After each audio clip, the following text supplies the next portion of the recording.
धरुष्ठात् पूर्णेन्दुसुन्दरमुखादरविन्दनेत्रा कृष्णात् परं किमपि तत्त्वमहं न जाने।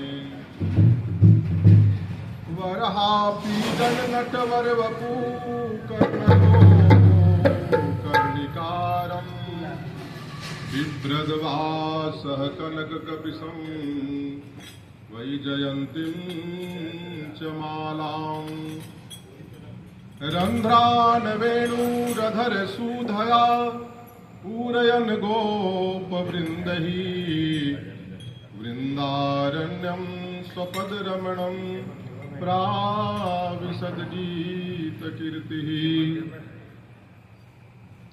नारायणं नमस्कृत्य नरं चैव नरोत्तमं देवीं सरस्वतीं व्यासं ततो जयमुदीरयेत्।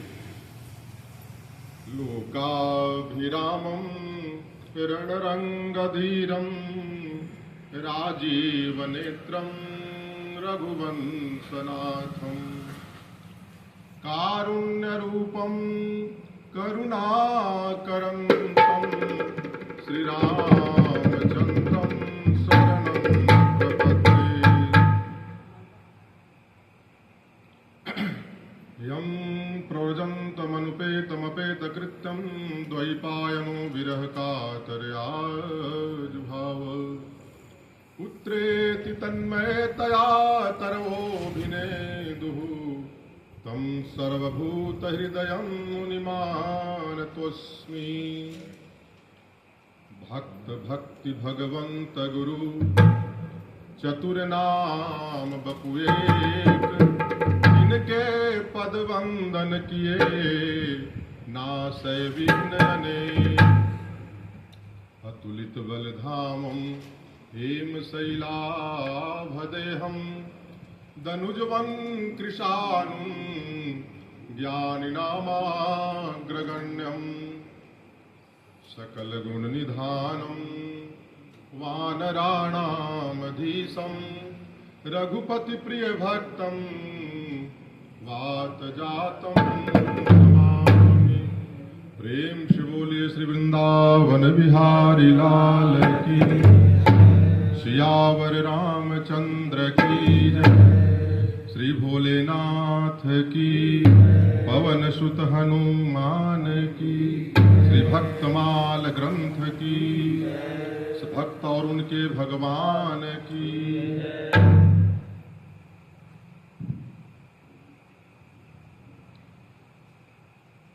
श्रीमन्नारायण नारायण नारायण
अनंत कोटि ब्रह्मांड नायक कारण करुणावरणालय भगवान युगल सरकार की महती कृपा करना से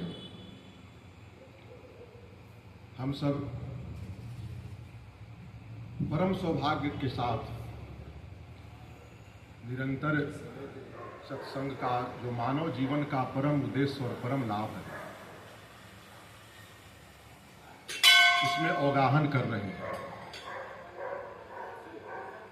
सत्संग की महिमा बड़े बड़े सुख सनकादि नारद जी आदि भी सत्संग की महिमा का पार नहीं बता सके, इतनी महिमा है। तो हम अल्पज्ञ जीवों को सत्संग के बारे में वर्णन करना ये तो सूर्य को दीपक दिखलाने के समान है। गोस्वामी तुलसीदास जी ने कहा है, तात स्वर्ग अपवर्ग सुख धैर्य तुला एक अंग तूलनता ही सकल मिली जो सुख लव सत्संग। तात स्वर्ग अपवर्ग, स्वर्ग मतलब स्वर्ग, अपवर्ग मतलब ब्रह्मलोक जो मुक्ति धाम है, जहां मुक्त हो जाता है। तात स्वर्ग अपवर्ग सुख धैर्य तुला, एक तराजू पर स्वर्ग के सुख और अपवर्ग ब्रह्मलोक के सुख को रख दिया। धैर्य तुला एक अंग, तूलनता ही सकल मिली, जो सुख। अब एक तुला, एक तराजू के एक पलड़े पर एक पल का सत्संग हृदय से किया गया, भक्ति भाव से किया गया, एकाग्र पूर्वक जो श्रवण किया गया सत्संग है और कहा गया और सुना गया जो सत्संग है, उसके एक ऐसे एक क्षण का सत्संग एक तराजू पर रख दिया जाए तो तुलना नहीं की जा सकती। इतना श्रेष्ठ है, एक तराजू पर पूरे स्वर्ग पूरे अपवर्ग का सुख रख दिया जाए, एक क्षण का सत्संग तो तुलनता ही सकल मिली, सारे मिल करके भी सत्संग की तुलना नहीं कर सकते। इतनी महिमा सत्संग की। तो हम लोग इस सत्संग में निरंतर अवगाहन कर रहे हैं। पहले श्री रामचरितमानस जी का, उसके बाद श्रीमद् भागवत महापुराण का, परम महामहिमय भागवत पुराण जी का, और अब भक्तमाल जी जिसमें भक्तों के चरित्रों का वर्णन है। यद्यपि कि भक्तों का चरित्र पहले हो और तब भगवान का चरित्र हो, तो भगवान के चरित्र को समझने, भगवान की लीला को समझने में बड़ी सुगमता और बड़ी आनंदमय हो जाता है जब पहले भक्त के चरित्र, भक्त लोगों के चरित्रों का गान कर लिया जाए। यद्यपि कि श्रीमद् भागवत महापुराण भी भक्तों का ही चरित्र है। भागवत का मतलब ही होता है जो भगवान का हो, जो भगवान का हो और जिनके भगवान, वही भागवत, भक्त को ही भागवत कहा जाता है। उच्च कोटि के भक्त होते हैं, उन्हीं को भागवत कहा जाता है। तो भागवत कथा में आप हर जगह जो 24 अवतार का वर्णन है भागवत जी में, वो किसी न किसी भक्त के ही चरित्र से शुरू हुआ है। जैसे ध्रुव जी, प्रहलाद जी, सत्यव्रत जी, तो भक्तों के चरित्र से ही शुरू हुआ है और भक्त के चरित्र से शुरू होकर के और उसमें 24 अवतार का वर्णन, भगवान की लीला का भी वर्णन हुआ। शुरुआत भक्त के चरित्र से ही हुआ है। वहाँ हर एक किसी भी अवतार का वर्णन हुआ है उसमें भक्त के चरित्र से ही शुरू हुआ है और उसमें भगवान के लीलाओं का वर्णन हुआ है। इसीलिए उसको भागवत महापुराण कहा गया।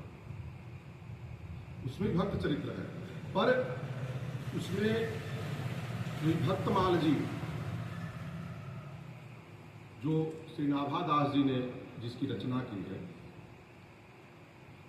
ये भक्तमाल जो है तो सीधा भक्तों का चरित्र है। जिस तरह से वाल्मीकि रामायण, इस कलिकाल के हम सब जितने भी प्राणी हैं, जीव हैं, सामान्य जन है, हम लोग के लिए वाल्मीकि रामायण जो संस्कृत में है, जिसकी रचना श्री वाल्मीकि जी ने की थी, भगवान के प्रकट होने के बहुत पहले ही कर दिया था, अपने दिव्य दृष्टि से लीला का दर्शन करके।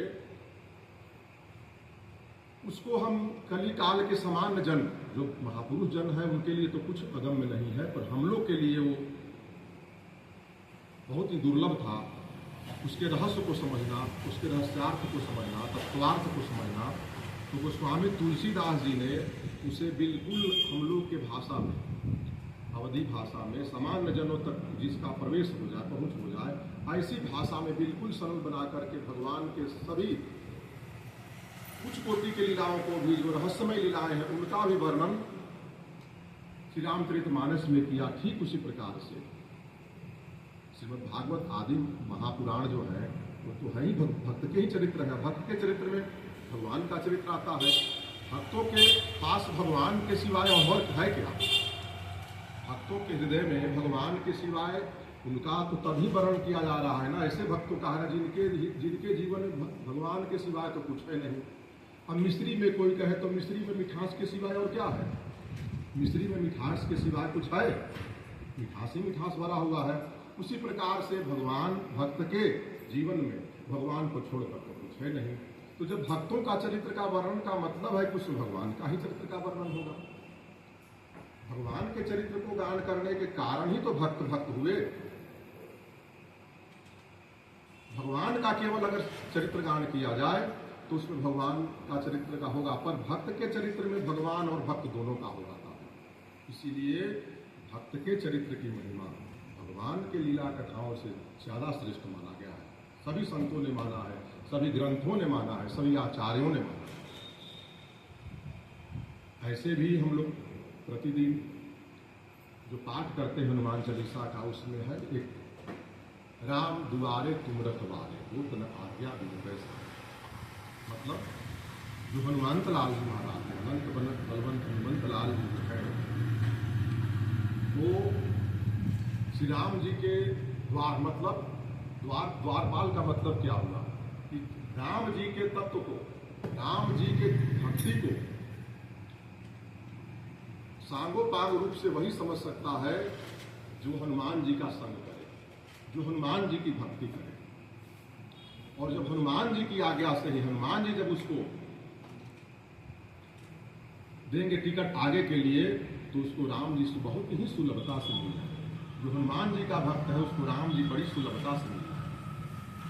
हमें किसी बड़े पदाधिकारी या मंत्री, मुख्यमंत्री, प्रधानमंत्री के पास जाना होता है तो सीधा हम लोग जा पाते हैं क्या? बीच में बहुत सी गार्ड के पास जो वहाँ पर नियुक्त होता है उस कर्मचारी को हमें अपना परिचय देना होता है, तो वो जब पास करता है तो हम अंदर के जाते हैं और वही रास्ता बताता है। ऐसे प्रधानमंत्री, इतना बड़ा बड़ा भवन होता है, कहाँ बैठे हुए हैं, हम सीधा अगर हम जाएँ तो हो सकता है न पहुँचे, पर वहाँ जो मार्गदर्शन कराने वाले रक्षक लोग जो होते हैं उनके माध्यम से आसानी से पहुँचते हैं। नियम भी यही है।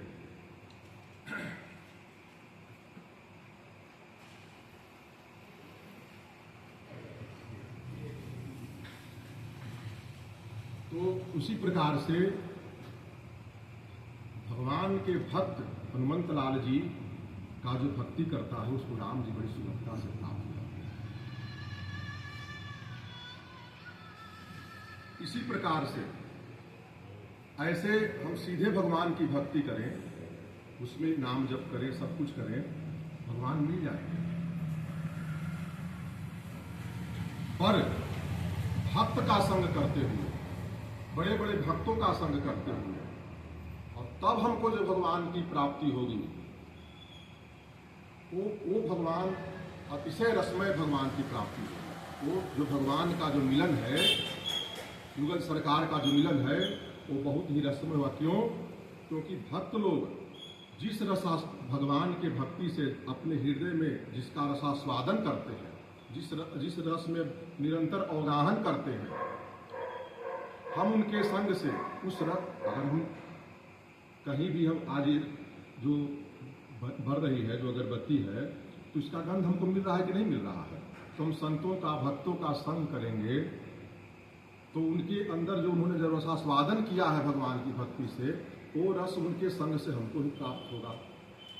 और जब उस रस को हम धारण करके भगवान को के पास जाएंगे, तब जो भगवान से मिलने का सुख आनंद होगा वो कोटि गुना रसमय होगा। जैसे हम किसी उत्सव आदि में जाते हैं, जिसको फंक्शन बोलते हैं, कुछ भी किसी भी तरह का पार्टी फंक्शन हो, हम जैसे ही प्रवेश द्वार जाए और वहाँ हमारे ऊपर खूब इत्र की वर्षा हो, गुलाब जल की वर्षा हो, और उस गुलाब जल से सुगंधित होकर के हम प्रवेश करें, तब एक वहाँ का जो फंक्शन का आनंद लेने का एक सुख और एक सीधा चलेगा, दोनों में अंतर है कि नहीं अंतर है? अगर प्रवेश द्वार पर ही पुष्पों की वर्षा की जा रही हो, इत्र की वर्षा की जा रही हो, गुलाब जल की वर्षा की जा रही हो, तो हमारा शरीर भी सुगंधित हो जाएगा। और उस सुगंधित शरीर को लेकर के जब हम किसी भी उत्सव में प्रवेश करेंगे तो अपने आप में महसूस होता है कि अरे हम भी सुगंधित। उसी प्रकार से जब भक्तों के संग के करके और तब जो भगवान की प्राप्ति होती है, वो कोटि गुना रस में भगवान की प्राप्ति है। सीधा भगवान को जो प्राप्त किया जाता है उससे कोटि गुना रस से युक्त भगवान का मिलन होता है जब हम भक्तों का संग करके, किसी भक्तों के चरण आश्रय लेकर के, भक्तों की भक्ति करके, भक्तों के चरित्र का वर्णन सुन करके, कह करके, और तब उनके जो उन्होंने रसास्वादन किया है, जिस रस का पान किया है, उस रस को अपने हृदय में धारण करके, तब भगवान की जो भक्ति हम करते हैं उसके आनंद का ठिकाना ही नहीं। ऐसा संतों ने कहा है। इसीलिए भक्त चरित्र की श्रेष्ठता बताई गई। और तीसरी बात, ये जो आचार्यजन है ना, जो आचार्यजन है, भक्तजन है, भागवत जन है, इनको हम एक तरह से इंजन माने। जैसे जो रेलगाड़ी होती है, जो डब्बा इंजन से लगा हुआ होता है, जो डब्बा इंजन से लगा हुआ होता है, उसमें भले ही कोयला ही क्यों न भरा हुआ हो, कोयला ही क्यों न भरा हुआ हो, अगर उसका संबंध इंजन से है, तो अगर हमको दिल्ली गंतव्य की ओर जाना है, उससे जाना है, तो वो भले ही उस इंजन को, डब्बा में सामर्थ्य नहीं है कि वो चल सके, जरा सा भी आगे बढ़ सके, उस डब्बा में सामर्थ्य नहीं है। वो सामर्थ्य कहाँ है? इंजन में है। पर चूंकि उससे जुड़ गया है, तो जुड़ जाने मात्र से भले उसके अंदर कोयला ही क्यों न है, साधारण वस्तुएं ही क्यों न हो, जैसे ही इंजन अपने गंतव्य की ओर जाएगा, तो डब्बा भी वहीं पहुंचेगा जहां पर इंजन। और किसी डब्बे में भले ही सोना भर दिया जाए, स्वर्ण को भर दिया जाए, चांदी को भर दिया जाए, और उसका अगर जुड़ाव, कनेक्शन अगर इंजन से न हो, तो पटना स्टेशन पर ही रह जाएगा, दिल्ली नहीं पहुंच पाएगा। पहुंचेगा? नहीं पहुंचेगा। ठीक उसी प्रकार से भले ही हम सामान्य जीव दुर्गुणों की खान है, हमें केवल दुर्गुण ही है, सांसारिक विषय वासना का ही अधिकता है। कि अधिकता है ही स्वाभाविक बात है। 84 लाख योनियों से भ्रमण करते करते भगवान ने है क्योंकि कृपा करके मानव शरीर दिया है, फिर भी हम लोग को केवल भजन के लिए दिया है, फिर भी हम लोग कहाँ भजन कर पाते, नहीं संभव हो पाता है हम सामान्य जनों को। पर जो हमारे आचार्यगण हैं, भागवत जन है, जिसको इधर की भाषा में गुरुमुख होना कहते हैं हम, उनसे हम जुड़ जाते हैं। वो तो सामर्थ्यवान है, वो इंजन है, उन्होंने भगवान की इतनी भक्ति की है, उनमें सामर्थ्य है भगवान तक पहुंचने का, और हमें तो सामर्थ्य नहीं है। पर हम उनसे जुड़ गए, तो इस संबंध के कारण, उन महापुरुषों से संबंध के कारण, उन भागवतों से संबंध के कारण, हम जहां वे पहुंचेंगे वहीं पर हम भी पहुंचेंगे। डब्बा में भले सामर्थ्य न हो, पर इंजन के साथ तो पहुंचेगा ही पहुंचेगा। उसी प्रकार से उन आचार्यों से जो संबंध हो जाता है, इन भक्तों से संबंध हो जाता है, तो भक्त जहां जाते हैं, तो भक्त कहां जाएंगे? भक्त कहां जाएंगे? भक्त के जीवन में जब भगवान ही भगवान है, तो भगवान के पास ही जाएंगे ना, भगवान के ही धाम में जाएंगे। तो वो जहां जाएंगे, तो उनसे हम जुड़े हुए हैं, भले हमें कोयला रूपी दुर्गुण ही क्यों न हो, पर हम वहीं पहुंचेंगे अगर हम मन से आश्रय ले लेते हैं भक्तों का। इसलिए भक्त की महिमा और भक्त की भक्ति बहुत परम श्रेष्ठ होता है। भगवान ने भी भक्तों की, स्वयं भगवान भक्तों की महिमा का वर्णन किए। और एक चीज और है कि भगवान जितने अपने स्तुति से प्रसन्न नहीं होते, उतना भक्तों की स्तुति से प्रसन्न। यहाँ पर सीताराम जी का विग्रह है। सीताराम जी के सामने आप सीताराम सीताराम कहिए, बढ़िया बात है, प्रसन्न तो होते हैं, पर हनुमान चालीसा इनको सुनाइए, हनुमान जी का इनके पास गुणगान कीजिए, तो नाचने लगते हैं। ठाकुर जी इतनी प्रसन्न होते हैं, आप इतना खुश हो जाते हैं कि लगता है कि क्या इसको दे दे इस भक्त को। और जो हमारे हनुमंत लाल जी महाराज हैं, उनके सामने जय हनुमान ज्ञान गुण सागर हनुमान चालीसा पढ़िए, बढ़िया बात है, पर भक्तों को अपनी प्रशंसा सुनने में कहीं न कहीं संकोच होता है। जो भक्त भगवान को प्राप्त कर चुके होते हैं, उनको तो बराबर भगवान की महिमा सुनने में न उनका जो कान है सो सुख कान होती करेगा, अपनी महिमा सुनने में नहीं। हनुमंत लाल जी के मंदिर में अगर आप जाएं, तो उनको सीताराम सुनाइए, हनुमंत लाल जी नाचने लगेंगे और सोचेंगे कि हम इस भक्त को हम क्या दें, हमारे पास क्या है। तो फिर सोचेंगे कि भगवान की भक्ति से बढ़ करके और क्या बड़ा हम इसको दे सकते हैं। तो भगवान की भक्ति को सहजता से प्रदान करते हैं, वहां सीताराम सुनाइए। इसलिए भगवान भक्तों की, और जो भक्तमाल जी हैं, इनके मुख्य श्रोता भगवान है। प्रथम श्रोता और मुख्य श्रोता भगवान है। भगवान ने कहा भी है गीता में देखिए भगवान कैसे भक्तों की महिमा को, आज चूंकि प्रथम दिवस है इसलिए भक्तमाल जी को महिमा समझ लेने में, भक्तमाल जी और भक्त के चरित्र के वर्णन से क्या है, तो फिर जो आगे भक्तों का चरित्र पढ़ेंगे तो उसमें एक अलग आनंद है। और भक्तों का ही चरित्र के बाद तब आप रामचरितमानस श्री शिव महापुराण आदि का कीजिए, तब फिर उसका आनंद अनुभूति कीजिए, तब पता चलेगा। तो भगवान भी गीता में कहे हैं कि अपिचेत दुराचारो भजते माम अनन्य भाग साधुरेव समन्तव्य सम्यक व्यसतो हि सह क्षिप्रम भवति धर्मात्मा शश्वत शांति निगच्छति कौन्तेय प्रतिजाने ही न मे भक्त प्रणश्यति।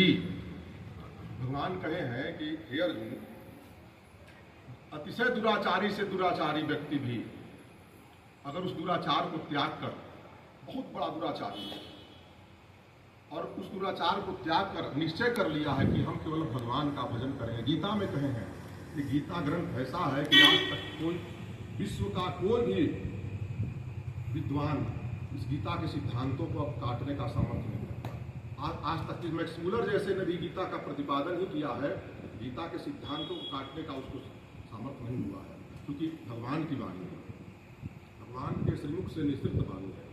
तो वही कहे कि अपिचेत दुराचार, दुराचारी नहीं जो सुपरलेटिव डिग्री में है, सबसे ऊपर रावण और कंस की श्रेणी में जो है, ऐसे दुराचारी भी अगर भगवान के भजन करने का निश्चय कर लेता है, मेरा भजन करने का निश्चय कर लेता है, तो क्षिप्रम भवति धर्मात्मा शश्वत शांति निगच्छति।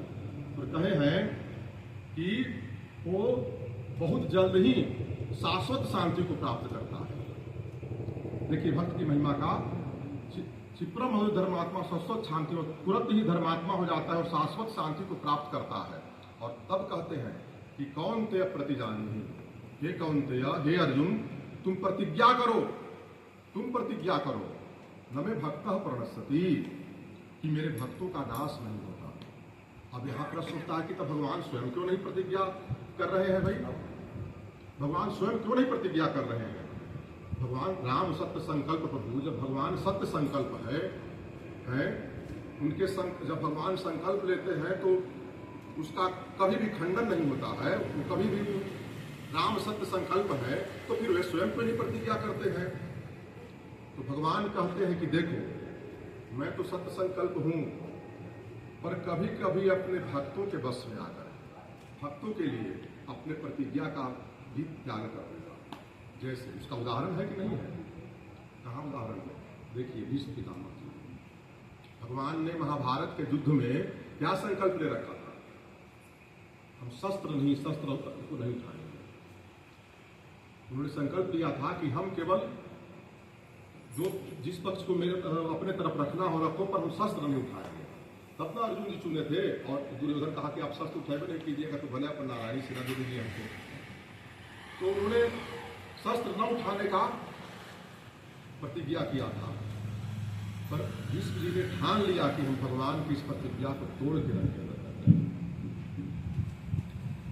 उन्होंने एक दिन ऐसा बाण बरसाना शुरू किया कि अर्जुन को तीर चलाने का भी अवकाश नहीं देते थे। बाण पर जो तीर का संधान होता है, संधान करने का भी अवकाश नहीं देते। इतना किया, उनके रथों को अपने बाणों से बेध दिया। और तब भगवान कृष्ण को कहा कि अब अर्जुन को की प्राण रक्षा बड़ा मुश्किल हो रहा, संभव हो रहा है। इतना मतलब प्रणयकारी उन्होंने युद्ध किया उस दिन भगवान की भीष्म पितामह जी ने, कि भगवान के लगा कि अब पांडवों की सेना की सुरक्षा करना बड़ा मुश्किल हो रहा है, अब संभव ही नहीं है, क्योंकि भीष्म पितामह जी अपने पूरे आवेश में आए हुए हैं और किसी पांडव सेना को आज बचने नहीं देंगे। अर्जुन सहित किसी पांडव की जो सेना है उसको आज बचने नहीं देंगे। तब भगवान ने जो प्रतिज्ञा किया था कि शस्त्र नहीं उठाएंगे, रथ के पहिया को लेकर के दौड़े, आज मैं भीष्म पितामह को मार दूंगा। तब तुरंत बाण और धनुष रख दिए भीष्म पितामह जी और कहे कि जय हो प्रभु, आप इसी स्वरूप का मैं दर्शन करना चाहता था कि आप शस्त्र लेकर के मुझे मारने, और हमको इससे बड़ा हमारे लिए जो जीवन मिला है मेरा, इससे परम लाभ और ईश्वर क्या हो सकता है कि आपने मेरे लिए अपनी प्रतिज्ञा का भी त्याग कर दिया, प्रतिज्ञा को भी तोड़ दिया। तो भगवान ने तोड़ा है प्रतिज्ञा को, इसीलिए कह रहा है कि मैं तो सत्य संकल्प हूं, मेरे प्रतिज्ञा, मैं जो प्रतिज्ञा कर लेता हूं किसी भी काल में वो फिर उसका खंडन नहीं होता। पर कभी कभी भक्तों के बस में मैं अपने प्रतिज्ञा का त्याग कर देता हूं, क्योंकि मैं भक्तों के बस में हूं और भक्त के पीछे पीछे मैं डोलने वाला हूं। तो जब ऐसा कहे तो बोले कि नवे भक्ता प्रणशति कौन ते प्रतिज्ञा, इसलिए हे अर्जुन तुम प्रतिज्ञा करो। बोले हैं भगवान कि मैं प्रतिज्ञा नहीं करूंगा, तुम प्रतिज्ञा करो। कौन ते प्रतिज्ञा नहीं, क्योंकि तुम जब प्रतिज्ञा कर लोगे तो भक्त की प्रतिज्ञा को ब्रह्मा शंकर भी, जो भक्त ने जो प्रतिज्ञा कर लेता है उसको ब्रह्मा शंकर देव आदि भी उसको तोड़ नहीं सकते। और मैं उसका यथावत अपने पूरे शक्ति के साथ उसका पालन करता हूं। कभी भी भक्त का किए हुए प्रतिज्ञा का तीनों काल में उसका बाधित नहीं हो पाता है।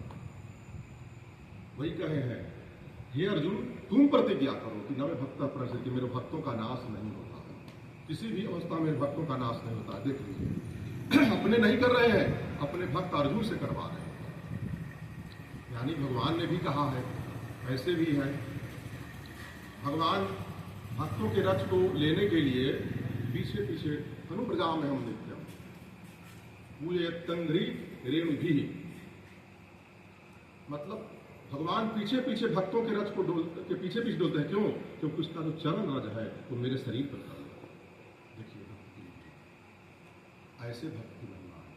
तब अब प्रश्न उठना है कि भक्तों की इतनी महिमा है कि भक्त के संग से, भक्त के सेवन से, भक्तों के सेवन से, भक्तों के साथ सत्संग करने से भगवान की रसमय प्राप्ति बहुत सुलभता से होती है। तो फिर हम भक्तों का हम कहाँ, हम कैसे, हम इस कलिकाल में जो चल रहा है, जिसमें बहुत बहुत प्रकार के आडंबर आदि चल रहे हैं, जिस तरह से काल नेमी आदि साधु का वेश बना करके, तो उस प्रकार इस कलिकाल में इसकी बड़ी अधिकता हो गई है। तो हम कैसे भक्तों को पहचान पाएंगे? हमें तो सामर्थ्य ही नहीं कि हम भक्तों का पहचान कर लें।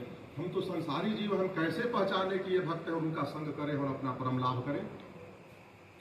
तब उसी के निमित्त से ये जो भक्तमाल जी हैं, भक्तमाल जी यहाँ हैं, उनमें प्राचीन काल से लेकर के अभी तक के, जब आज के 500 वर्ष पहले जो नाभा जी हुए और उस समय जो भक्तमाल ग्रंथ की उन्होंने जो प्रकट किया, उस समय तक जितने भी भक्त हुए सबका करीब करीब जो उनके ध्यान में आए उनका वर्णन इसमें है। तो भक्तमाल जी में जो भक्तों का जो वर्णन है, चरित्रों का वर्णन है, उन चरित्रों का वर्णन करना ही भक्तों का संग है, इसको पक्का मान लीजिए। जो भक्तमाल जी में चरित्र है ना, ये भक्तों का संग ही है। आप वो चरित्र का जो पाठ करें वो सिर्फ पाठ नहीं है, समझिए कि उन भक्त के साथ आपका संग हुआ। भक्तों के संग से जो परम लाभ प्राप्त होता है वो इस भक्तमाल में प्रत्येक भक्तों के चरित्रों का वर्णन करने से, सुनने से, पढ़ने से भक्तों का संग ही होता है, उन भक्तों का संग होता है। इसमें सैकड़ों भक्तों का चरित्र वर्णन है। तो 2-3 भक्तों का चरित्र प्रतिदिन श्रवण कीजिए आप लोग, समझिए कि ये भक्तों का संग हो रहा है। और बात भी सही है कि इस कलिकाल में हम कहाँ खोजते, अगर मिल गए तो बहुत बढ़िया बात है। अगर प्रकट रूप से कोई संत मिल गए जिनके पास जा करके हमको लगे कि हमको हृदय में पूरा आह्लाद हो रहा है, परम शांति मिल रही है, बहुत अच्छी बात है। पर अगर ऐसा न हो पाए तो श्री भक्तमाल जी का अध्ययन कीजिए। भक्तमाल जी का अध्ययन ही भक्तों का संग है। प्रतिदिन आप समझिए कि भक्तों का संग ही हम कर रहे हैं।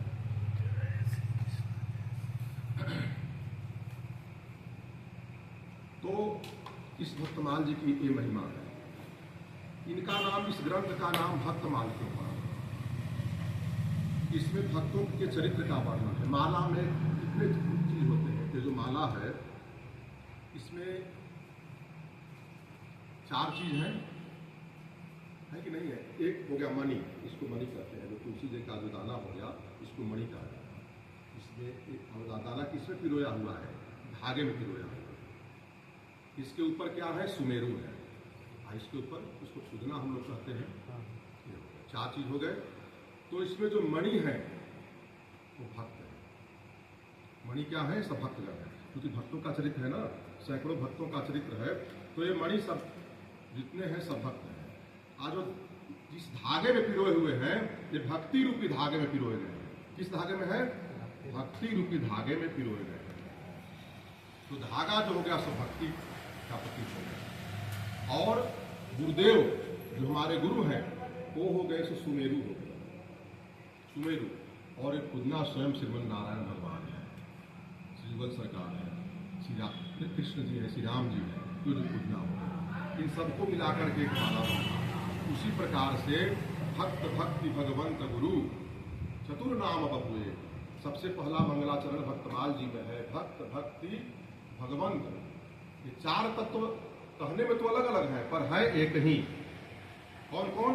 भक्त और भक्ति, भगवंत मतलब भगवान, और गुरु जो हमारे गुरुदेव हैं, जिन्होंने हमें दीक्षा प्रदान की है, भगवान को प्राप्त करने के लिए जिस मंत्र को प्रदान किया है वो गुरु।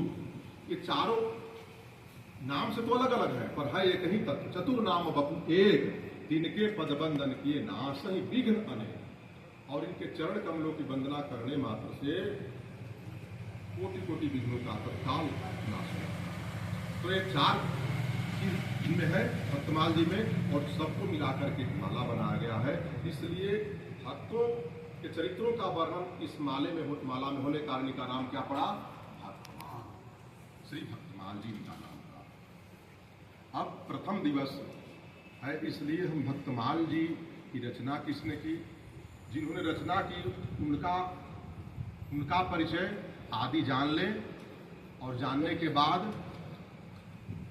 मंगलाचरण का शुरुआत करके आज प्रथम दिवस है, इसलिए भक्तमाल जी का परिचय जानना अति आवश्यक है। तो अब हम लोग प्रवेश करें भक्तमाल जी की जो ग्रंथ का जो प्राकट्य किया गया है, रचना की गई है, इसका पूरा परिचय जानने। तो भक्तमाल जी की रचना